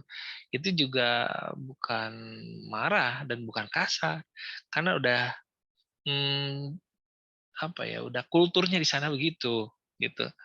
Maka jadi keras itu tergantung, atau marah itu tergantung, indikatornya jangan pakai perasaan ya, atau kebiasaan adat gitu ya. Karena adat Sunda misalkan lemah lembut, apalagi dari Solo lemah lembut, ternyata dapat orang Medan dia teriak-teriak kalau ngomong misalkan gitu. Bukan teriak-teriak, memang di sana kulturnya begitu. Atau kayak keluarga nenek saya itu kalau ngomong tuh teriak-teriak. Karena dia orang hutan, maksudnya orang hutan itu bukan binatang, orang hutan, orang pedesaan yang terpelosok daerah perhutanan gitu.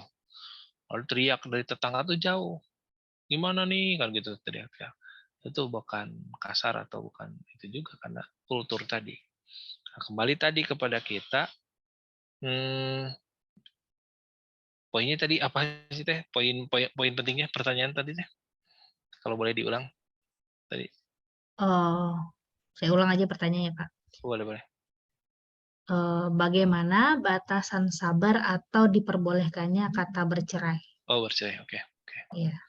Ya batasannya, kalau sabar itu nggak ada batasan. Batasan itu adalah orang yang membatasi sabar itu bukan orang yang taat dan mendapatkan kesabaran. Justru kalau ada terbatas sabar itu berarti dia nggak sabar. Kalau yang sabar itu nggak ada batasan. Kalau memang mau bercerai, kalimatnya tadi jangan main-main. Berarti dulu menikahnya gimana? Main-main nggak atau serius nggak? Udah tahu belum seluk-beluknya gitu? Karena bisa jadi karakter, atau bisa jadi kebetulan aja karena ada yang memicu jadi dia marah atau kasar, sehingga dia bersikap kasar. Tapi biasanya karena didasari pemahamannya, ilmu gitu. Ada yang berikan tangan, memukul, atau kata-katanya yang menyakitkan. Nah itu ya tadi, kalau belum itu menikah, pastikan dulu. Makanya pastikan, siapa yang bisa memastikan? Maka tadi salah satu guru atau orang terdekat itu memastikan, menceritakan apa adanya. Datanya data yang valid gitu, data yang memang dia benar-benar dekat. Kayak gini ya, contohnya ada murid, ada ikhwan yang bimbingannya itu jarang-jarang, tapi pas udah deket-deket baru dia ngasih tahu mau bimbingan gitu. Kayak kita sebagai guru berhak menentukan, kayaknya kalian harus diperbanyak pertemuan, karena akan menilai tadi salah satunya, jangan menikahkan seorang laki-laki yang ringan tangan dengan awat yang solehah maksudnya. Gitu, jangan. Kenapa? Karena nanti kita menzolimi nanti di kemudian hari. Gitu. Bisa jadi kesabarannya seorang istri menghadapi suami yang kasar menjadikan dosa bagi gurunya yang menikahkan. Kenapa? Karena gurunya tidak teliti dan tidak berupaya. Kalau ketahuan nih, jangan dibiarin. Diupayakan, dilatih gitu. Bahkan sudah disepakati dengan si akhwat, jangan nikah ya, karena dia belum berubah gitu. Karena ada kayak psikopat gitu ya. Kan ada yang kayak gitu ya, nauzubillahi min dzalik. Ya, jangan ada kayak terjadi seperti begitu. Kalau sudah terjadi, boleh nggak menceraikan? Boleh. Kalau itu tidak maslahat untuk beribadah, masalah keamanan, terusik jiwa, bahkan ke nyawa kan bisa. Dia mah apa kalau itu teh bercandanya sampai kita mengalirkan darah misalkan gitu. Atau marahnya itu dianggap biasa dan itu menjadikan mental kita rusak. Nah, itu juga patokannya bukan karena emosi dan hawa nafsu kita. Harus ada yang menengahi, harus ada yang bisa memastikan, harus ada yang memediasi. Benar nggak dia kayak gitu, gitu. Harus ada pembuktian.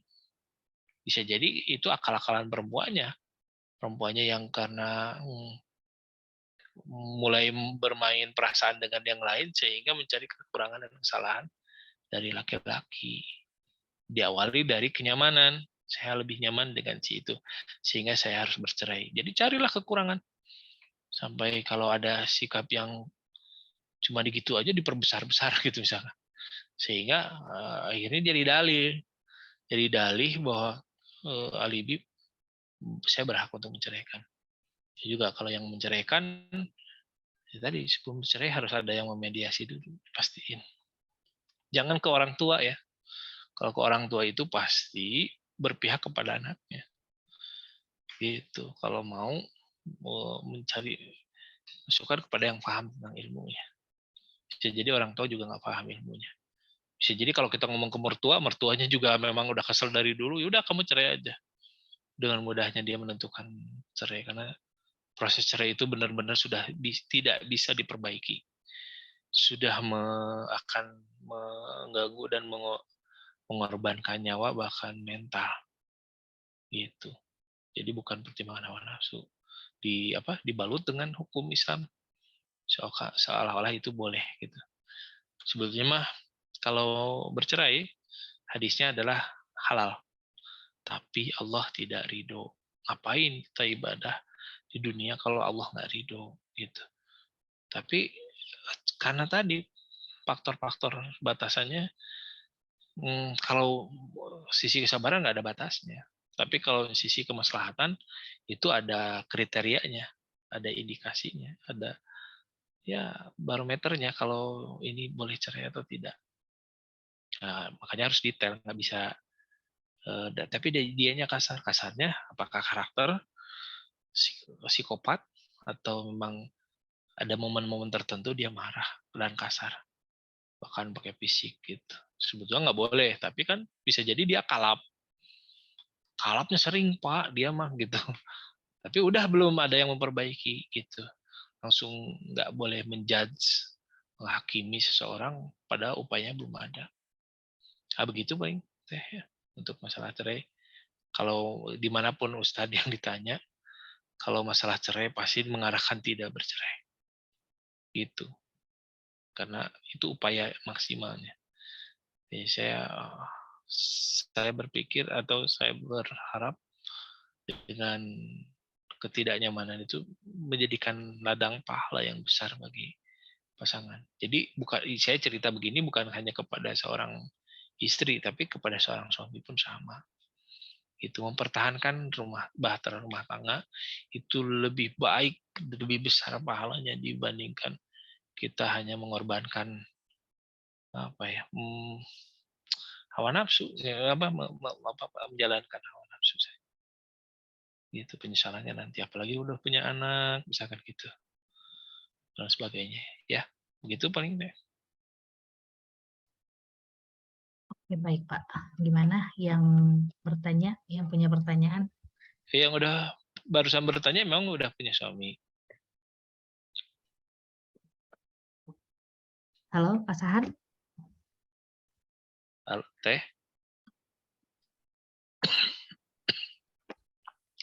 Yang tadi bertanya titipan atau memang dia udah punya suami? Oh, ini orangnya ada di sini nih, Pak. Oh, nggak apa-apa, di hidden aja, khawatir jadi aurat. Iya, saya nggak punya infonya sih. Oh iya. Oke.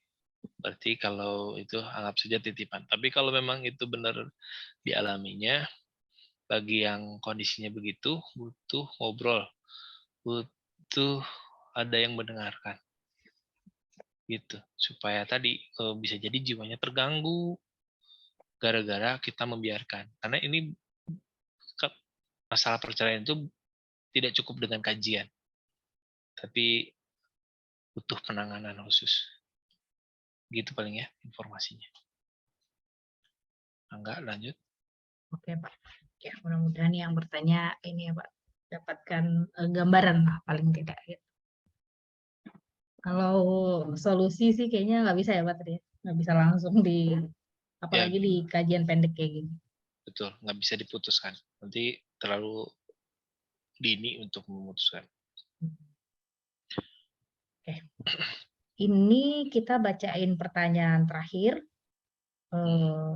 Pertanyaannya ini kurang lebih mirip sama apa yang pernah ditanyakan di minggu lalu, gitu, tapi agak ada bedanya gitu, Pak. Jadi ya mudah-mudahan buat yang udah mendengar pertanyaan dan jawabannya di minggu lalu ya bisa jadi pengingat buat yang teman-teman yang nanya maupun yang baru gabung ya bisa dapat gambaran lah. Gitu.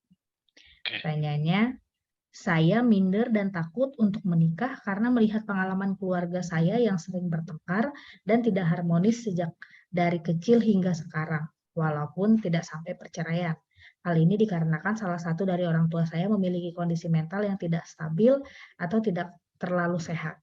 Saya takut kalau nanti pada saat menikah, pasangan saya tidak mau menerima kedua orang tua saya atau tidak sabar dengan saya dan orang tua saya. Selain itu, saya juga tidak punya pengalaman pacaran atau dekat dengan laki-laki sebelumnya.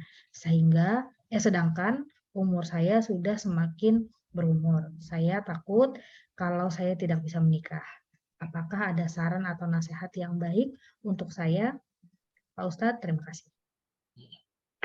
Itu pertanyaannya bisa di split nggak? Atau memang pertanyaannya satu dan butuh jawabannya hanya satu? Kalau tadi seolah ada cabang-cabangnya ya, bisa nggak tadi? Kalau dari yang saya lihat sih Pak, pertama kondisinya kan dia takut gitu. Karena apa? Karena keluarganya tidak harmonis, karena salah satu orang tuanya itu tidak sampai perceraian Pak, tapi kondisi orang tuanya itu mentalnya tidak stabil atau tidak sehat, sehingga itu jadi penyebab ketidakharmonisan di keluarganya sejak kecil hingga sekarang. Nah, akhirnya dia takut. Ketakutannya ini ada dua, Pak. Yang pertama dia takut pasangannya nanti itu tidak bisa menerima orang tuanya maupun dia bersama orang tuanya. Dan yang kedua dia tidak punya pengalaman atau pacaran atau dekat sama laki-laki sebelumnya, sedangkan umurnya sudah ya semakin bertambah gitu. Dia takut tidak bisa menikah gitu sih. Oke, Masya Allah. Yang terakhir, Masya Allah, tabarakallah, itu perbuatan yang mulia bagi seorang perempuan yang belum pernah pacaran. Saya berharap dan saya mengira pasti dia jauh dari zina. Karena ada yang nggak pacaran tapi berzina ya. Apa ya, TTM dulu kalau zamannya ada lagunya gitu. Nah, semoga Allah tetap melindungi Teteh dari kesucian diri dan jiwa Teteh ketika tidak berpacaran, karena pacaran itu mendekati zina, dilarang oleh Al-Quran, apalagi berzina gitu kalimatnya. Tapi karena traumatik masa lalu itu juga harus diselesaikan, karena bisa jadi merusak ke jiwa kita. Maaf ya kalau sakit jiwa itu bukan berarti gila, tapi berarti harus ada yang diluruskan. Versi Islamnya bagaimana memahami.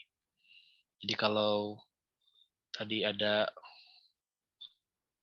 yang terakhir ya saya jawab, itu Masya Allah, tabarakallah, semoga Allah mempertahankan kebaikan dan kesuciannya, tidak berpacaran. Yang berpacaran juga jangan menjadi apa ya, jadi nggak malas untuk memperbaikinya, tapi tadi saya menghargai dan memberikan apa ya, applause gitu ya bagi yang masih, karena di zaman sekarang tuh jarang ada yang orang yang nggak pernah pacaran, bahkan nggak pernah melakukan zina. Jadi biasanya pacaran itu mendekatkan zina. Karena ada juga yang nggak pacaran seperti zina. Nah, jaga itu, karena beda dengan pertanyaan tadi, ini hubungannya dengan orang tua ya. Jadi kalau urusan orang tua itu, kita harus bisa memisahkan ini masalah kita atau masalah orang tua. Jadi ketika orang tua begitu, jangan pernah menyalahkan. Apalagi menyalahkan kedua-duanya. Menyalahkan salah satu aja nggak boleh. Kalau mereka ada perseteruan atau percekcokan, misalkan marah-marahan, nggak akur gitu kan, itu bukan ranahnya kita. Jadi kalau boleh kita memberikan masukan, boleh masuk karena kita sebagai anak, dan ada adab dan caranya untuk meluruskan mereka. Mereka pasti punya ego gitu. Dan kita kalau ketika mereka nggak mau dengar pendapat kita, tidak ada kewajiban, bahkan tidak ada dosa bagi anaknya. Nah, anaknya mau nih ngasih tahu, karena anaknya paling deket. Maksudnya anaknya juga bisa ngasih selalu didengarkan pendapatnya. Itu wajib menyampaikan. Tapi kalau si anaknya juga nggak akur sama kedua orang tuanya, kata-katanya seperti sapan jempol. Nah, gitu. Nggak ada penghargaan, nggak ada kualitas penyampaiannya. Kalau di Al-Quran namanya kaulan syakila, yang kata-katanya berbobot, gitu. Kalau nggak ada kedekatan. Maka dari sisi itu juga bukan urusan kita. Maka kita harus bisa memisahkan itu bukan urusan kita, sehingga kita boleh menceritakan ke calon suami kalau nanti ada.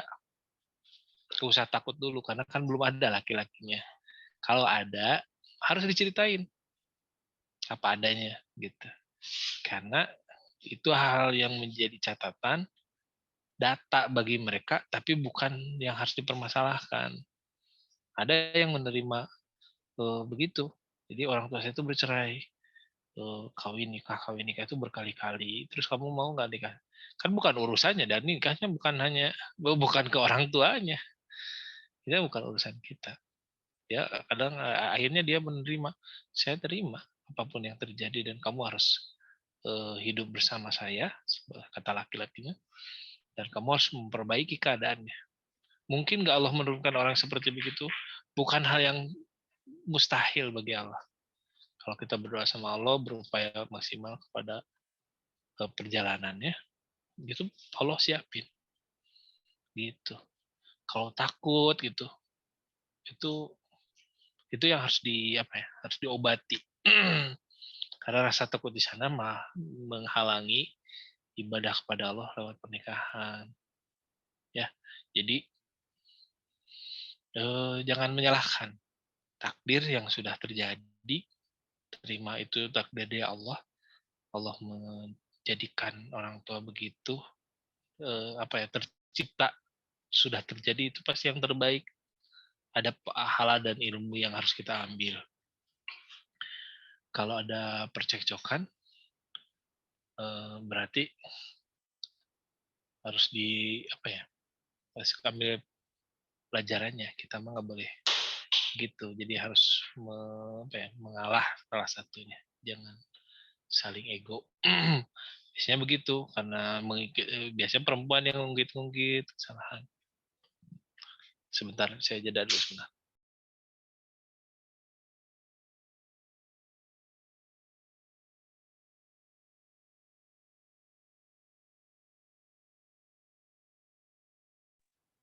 Oke, jadi begitu ya. Jadi harus bisa fair menilai kekurangan, sehingga kita memaafkan takdir, memaafkan kesalahan kita juga memaafkan kesalahan orang tua. Kalau mereka yang salah, nah kita harus nggak boleh berpihak kepada siapapun, nggak boleh mencampuri urusannya, karena sebenarnya bukan masalah. Mereka begitu, kalau mereka berdosa, anaknya nggak ikut jadi berdosa. Jadi bukan nggak peduli ya, tapi daripada kita memikirkan yang tidak ada solusinya, lebih baik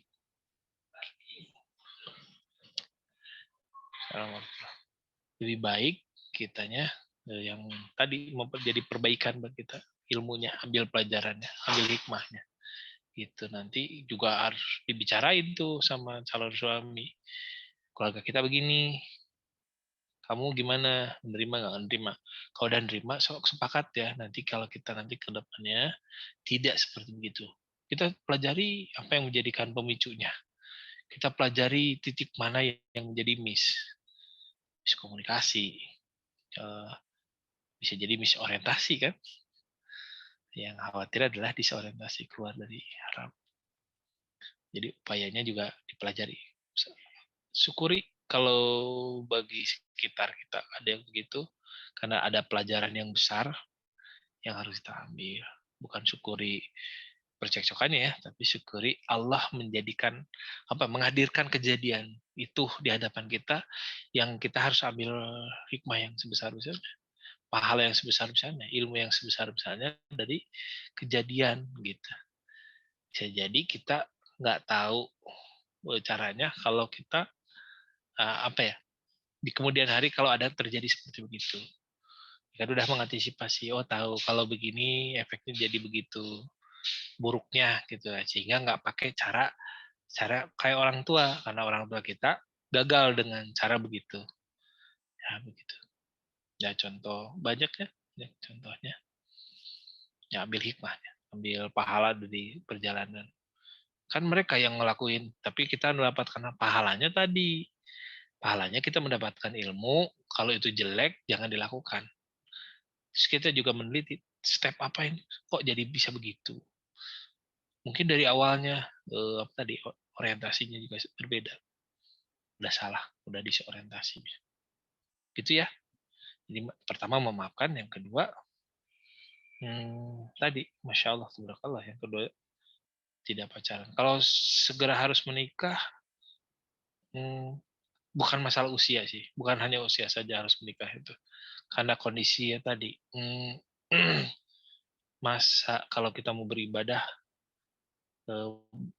melahirkan generasi yang terbaik, berarti kan di usia subur, jangan usia tua. Maaf ya, usia tua itu seperti kisahnya keluarga Imron. Begitu, itu bukan masalah. Tapi bisa jadi punya anak kalau udah tua, tapi akhirnya jadi repot ya. Repotnya anak masih kecil, kita udah tua. Repot masalah ngedidiknya, yang gitu, masalah menjaga dan memelihara amanah tadi. Gitu. Jadi patokannya ini udah usia berapa? Hitungin. Kalau usia sekian kita baru menikah, akankah melahirkan generasi yang kuat? Atau kitanya masih kuat nggak untuk mendidik mereka? Gitu. Makanya walaupun masih muda, ada jodohnya, proses. Gitu. Proses itu bukan berarti harus nikah ya. Proses itu bisa jadi di perjalanan kita jadi tahu, oh ini nggak baik, oh ini nggak bisa dilanjut gitu. Nah prosesnya kalau kebingungan, saya yakin banyak ustadz-ustadz atau orang lain yang peduli dengan kita masalah menikah gitu. Karena kalian juga pasti berdoa kepada Allah, dan Allah juga nyiapin orang-orang yang akan membantu kalian. Jadi jangan merasa sendirian tuh, jangan ngerasa nggak bisa apa-apa, nggak, seolah-olah nggak diproses. Gitu. Oke ya, gitu. Mudah-mudahan nyambung ya tadi pertanyaan sama Jo. Insya Allah, Pak. Ya. Rasanya sih nyambung. Baiklah, karena itu pertanyaan terakhir kita yang mau kita bahas hari ini. Mungkin kita minta ini Pak, doa bersama dulu dari Bapak sebelum saya tutup. Oke, bismillahirrahmanirrahim. Allahumma sholli ala Sayyidina Muhammad. Salim wa barik amin. Allahumma gfir lil mu'minina wal mu'minat, muslimina wal muslimat, al-ahya'i minhum wal amwat bi rahmatika ya arhamar rahimin. Ya Allah, ampuni dosa kami, dosa orang yang beriman, dosa ibu bapak kami. Allahumma ini do'ifun faqoini wa ini zalil fa'izani wa ini fakirun fa'gni ya arhamar rahimin. Ya Allah, kami ini lemah maka kuatkanlah kami. Kami ini bodoh maka pintarkanlah kami. Kami ini miskin maka kayakanlah kami, wahai yang Maha Pemurah. Allahumma arinal haqqa haqqan warzuqna ittiba'ah wal batila batilan warzuqna ijtinabah. Ya Allah, tunjukkanlah kepada kami yang benar itu benar, yang salah itu salah, sehingga kami bisa menentukan mana yang benar dan mana yang salah. Ya Allah, mudahkanlah kami mendapatkan ilmu, mendapatkan hidayah, mendapatkan kemudahan, mendapatkan jodoh yang terbaik bagi diri, bagi keluarga, bagi Islam, bagi akhirat, dunia dan akhirat. Ya Allah, semoga Engkau memberikan kemudahan kepada kami dari semua permasalahan yang ada. Allahumma inni abduka ibnu amdika ibnu amatika nasyati biadik madin fi hukmu qadhan fi qada'u kasaluka bi kulli ismin walak samaita bihi nafsaka anzaltahu fi kitabik aw alam tahu ada min khalqika wisata bi filmil ghaib indaka anta ja'ala al-qur'ana rabi'a qalbi wa nura sadri wa jalaa huzni wa zahaba hammi wa sallallahu alaihi sayyidina Muhammad wa alihi wasallam. Ya Allah, kami ini adalah hamba-Mu, hamba anak dari hamba-Mu yaitu Nabi Adam, hamba dari ibu yaitu Siti Hawa. Semoga Allah memberikan ketabahan kepada kami, dikeluarkan dari rasa keresahan dalam hati kami, dijauhkan dari rasa sedih. Ya Allah, berikanlah kebahagiaan yang hakiki kepada kami.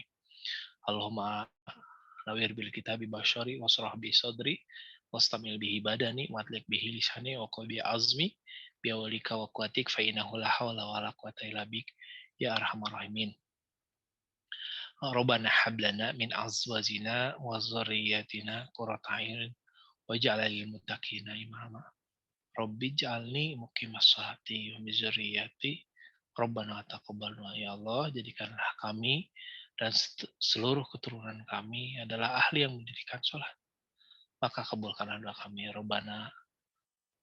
Rabbi ij'alni muqimas sholati wa min dzurriyyati Rabbana taqabbal du'a. Rabbana ighfirli wa li walidayya walil mu'minina yauma yaqumul hisab. Ya Allah, mulai dosa kami, dosa ibu bapak kami, dan orang beriman, selamatkan kami di yaumul hisab. Allahumma inni as'aluka rizqan thayyiban wa ilman nafi'an wa amalan mutaqabbala. Allahumma inni as'aluka salamatan fid din wa afiatan fil jasad wa ziyadatan fil ilmi wa barakatan fil rizqi wa taubatan qabla al maut wa rahmatan indal maut wa maghfiratan ba'da al maut. Allahumma hawin 'alaina fi syukratil maut wa najatan minan nar wa rafa'ina hisab. Allahumma ighfirli wa li walidayya warhamhuma kama rabbayani shaghira. Ya Allah, berdosa kami, dosa ibu bapak kami, sayangilah mereka sebagaimana mereka menyayangi semasa kecil. Ya Allah, ijabahlah doa kami, doa orang tua kami. Berikanlah kebahagiaan kepada mereka di dunia dan akhirat. Ya Allah, berikanlah harta melimpah berkah halalan thayyibah kepada orang tua kami. Sayangilah mereka, selamatkan mereka, jadikanlah kami anak yang akan menghantarkan kedua orang tua kami ke dalam surga-Mu. Ya Allah, ampunilah dan kesalahan orang tua kami, sehingga dia tidak dilibatkan atas kesalahannya mendidik kami. Ya Allah, jadikanlah kami persaudaraan dengan orang tua kami yang akan saling menyelamatkan di akhirat kelak. Ya Allah, pada hari ini kita berkumpul dengan liko, dengan beribadah kepada Allah, mencari ilmu. Semoga pertemuan ini adalah pertemuan yang barokah, pertemuan yang bermanfaat bagi dunia dan akhirat. Sehingga Allah mengijabahkan doa-doa kami, memudahkan dan menjaga dari segala kesalahan. Subhanaka rabbika rabbil izzati amma yasifun wa salamun alal mursalin walhamdulillahi rabbil alamin. Wa nas'aluka al-ijabah ya Allah, semoga Kau mengabulkan doa-doa kami. Al-Fatihah. Auzubillahi minasyaitonir rajim.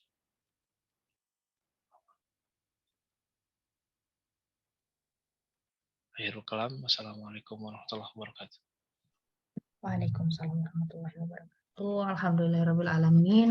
Kita akhirnya selesai diskusi dan Q&A kita malam hari ini. Mudah-mudahan teman-teman tercerahkan ya gitu dengan jawaban-jawaban yang sudah disampaikan gitu. Supaya menambah motivasi kita semua untuk terus mencari ilmu dan juga motivasi kita untuk melaksanakan ibadah pernikahan karena Allah. Dan semoga juga teman-teman nggak mudah puas dengan apa yang kita dapat hari ini, biar memotivasi juga untuk terus belajar. Seperti itu. Nah, terima kasih banyak nih kepada Pak Ustadz Rudi yang udah menyampaikan jawaban-jawabannya. Alhamdulillah, insya Allah jadi jadi penerang lah buat kami gitu ilmunya, dan juga menjadi berkah buat Bapak. Terus kemudian terima kasih juga buat teman-teman yang sudah hadir, yang sudah berpartisipasi, ngasih pertanyaan, ngasih tanggapan. Insya Allah nanti akan ada feedback form yang akan di-share gitu. Jadi mudah-mudahan dari situ kita bisa decide gitu akan ada part selanjutnya atau enggak. Tapi mudah-mudahan insya Allah ada. Itu akhir kata. Mari kita sama-sama membaca hamdalah, alhamdulillah alamin, istighfar, astagfirullahaladzim, dan doa kafaratul majelis. Subhanallah wa bihamdika, astagfirullah. Baiklah, sampai di sini dulu pertemuan kita hari ini. Terima kasih teman-teman. Wassalamualaikum warahmatullahi wabarakatuh. Waalaikumsalam warahmatullahi wabarakatuh. Waalaikumsalam warahmatullahi wabarakatuh.